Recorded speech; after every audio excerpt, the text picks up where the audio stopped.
Son absence m'est insupportable, Alcas. Cela fait des mois qu'elle aurait dû devenir ma femme. Et au lieu de ça, cela fait des mois que Gabrielle est plongée dans ce sommeil que rien ne semble vouloir troubler. Je ne sais plus quoi penser, le seul et unique amour de ma vie. Penses-tu qu'elle va se réveiller un jour ? Alcas, je t'en prie, dis-moi que tu as trouvé quelque chose. Le majestueux cheval blanc cherchait depuis des mois une explication concernant les événements passés. En vain. Il avait épluché toutes les archives du royaume, questionné tous les habitants, mais cela n'avait donné aucun résultat satisfaisant. Majesté, j'ai peut-être une bonne nouvelle. En cherchant dans les affaires de Catherine, j'ai retrouvé une lettre qu'elle a voulu adresser à une femme du nom de Diane. Chère Diane, si je t'écris aujourd'hui, c'est pour solliciter ton aide. Je sais que nous ne sommes pas en de très bons termes, mais tu restes mon ami et j'ose espérer que tu ne l'as pas oublié. Comme tu le sais, votre souverain a jeté un sort sur mon château. Et je ne peux imaginer qu'une innocente paye les frais de mon incapacité à avoir pris de bonnes décisions. C'est la raison pour laquelle j'aurais aimé que tu brises le sort. Je sais que je te demande beaucoup, mais je sais aussi que malgré nos différences, tu restes quelqu'un de bien. Alors je t'en conjure, aide-moi à réparer mes erreurs et je peux te promettre que je ferai tout ce qui est en mon pouvoir pour te protéger, toi et les tiens. Avec toute mon amitié, Catherine. Il semblerait, Majesté, que cette lettre ait bien été envoyée, mais que son destinataire n'ait pas accepté la demande de Catherine. C'est ce que laisse penser le désolé qui se trouve au dos. Je pense donc que le sort jeté par ce groupe de sorciers, il y a de ça des années, est sûrement la raison de l'interminable sommeil de Gabrielle.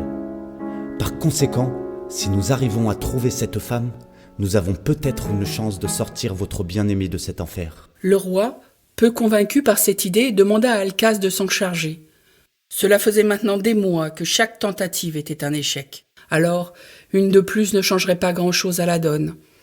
Ils avaient déjà demandé de l'aide aux sorciers, mais peu d'entre eux avaient répondu présent, ou avaient réussi à rompre le sortilège. L'imposante licorne entreprit donc, avec 2 de ses centaures, de partir à la recherche de cette mystérieuse Diane. Le voyage allait être long et périlleux, mais les 3 créatures magiques étaient fortes et avaient pour seul et unique but de sortir Gabrielle de ses tourments, ce qui, ils l'espéraient, sortirait une nouvelle fois le royaume de la désolation. Après plusieurs jours de marche dans la forêt, ils tombèrent sur un des anciens refuges qu'avaient autrefois utilisés les sorciers lorsqu'ils avaient quitté le royaume de la reine Catherine. Il ne restait que des pierres, tout était en ruine, comme abandonné depuis des années. Les 3 amis commençaient à perdre espoir. Après tant de temps, il paraissait évident que plus aucun des sorciers ne pouvait être encore en vie. Leur quête semblait vaine. Mais alors qu'ils s'apprêtaient à partir, Alcas s'arrêta brusquement. Il huma l'air, et ses soupçons furent confirmés. Quelqu'un était toujours ici. L'odeur dans les airs, celui du bois que l'on fait brûler, il en était sûr à présent. Quelqu'un était ici et cherchait manifestement à leur échapper. « Halte là !»« Doucement, mon enfant, doucement. Nous ne te voulons aucun mal. Si nous sommes ici, c'est parce que nous recherchons une certaine Diane. La connais-tu » ? « Bien, commençons par le début. Comment t'appelles-tu ?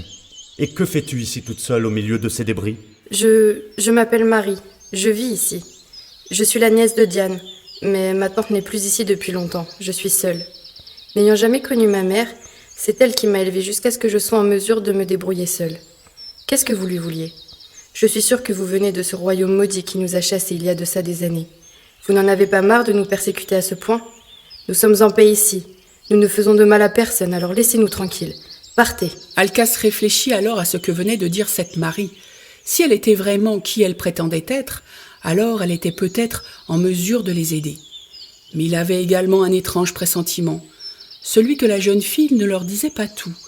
Il sentait quelque chose de différent chez elle, quelque chose qui n'était pas commun au peuple des sorciers. Marie, si nous sommes arrivés jusqu'ici, ce n'est pas par hasard, tu t'en doutes. Cependant, nous ne sommes en aucun cas venus pour te causer du tort. Notre future souveraine, la femme que chérit tant notre roi, est souffrante. Elle est tombée dans un profond sommeil le jour où elle devait prononcer ses vœux et il nous est impossible de la réveiller depuis. Nous pensons que cela est en rapport avec les événements survenus lorsque ton peuple a dû quitter notre royaume. Votre souverain de l'époque avait jeté un sort sur le château et nous aurions besoin de ton aide pour rompre le maléfice. Avant que tu ne nous donnes ta réponse, sache que le temps des querelles est terminé et que tu ne crains rien au sein de notre royaume. Aussi, je vois dans ton regard que tu es différente. Ton regard en dit long et n'est pas rempli de haine comme j'ai pu le voir autrefois dans ceux de certains de tes confrères. Je sais que tu as été élevé dans la détestation de notre peuple et nous sommes conscients que nous avons fait des erreurs, que nous avons beaucoup à nous faire pardonner. Mais l'union de Gabriel et du roi Henri était, je peux te l'assurer, le début d'une nouvelle ère.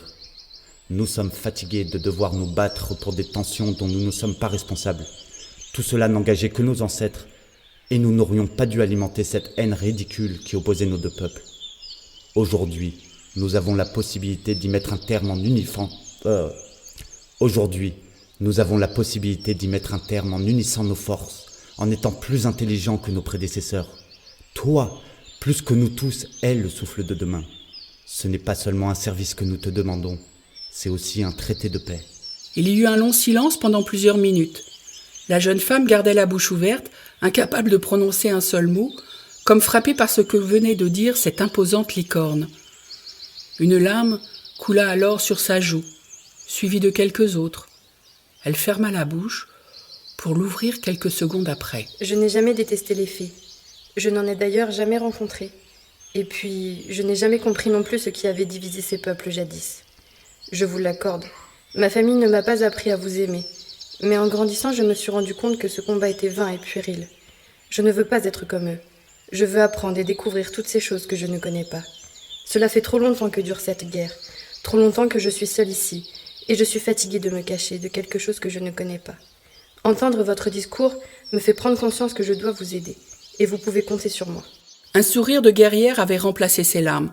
Elle sauta sur le dos d'Alcas et ensemble ils prirent le chemin du château. Sur le retour, la jeune fille avait des étoiles plein les yeux. Elle regardait tout ce qui l'entourait, touchait tout ce qu'elle pouvait toucher.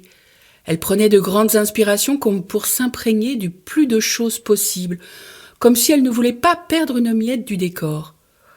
Alcas avait pris la décision de faire que quelques détours pour montrer à Marie de magnifiques endroits avec des paysages plus incroyables les uns que les autres. Il était heureux de pouvoir faire découvrir de petits plaisirs simples de la vie à cet enfant qui n'avait connu que la tristesse et la haine. Même s'ils avaient pour mission de sauver une nouvelle fois leur royaume, rien ne les empêchait de profiter un peu de ce merveilleux monde qui les entourait. Et voir l'émerveillement dans les yeux de cette jeune femme plongeait Alcas dans un profond bien-être, un sentiment qu'il n'avait pas ressenti depuis plusieurs centaines d'années.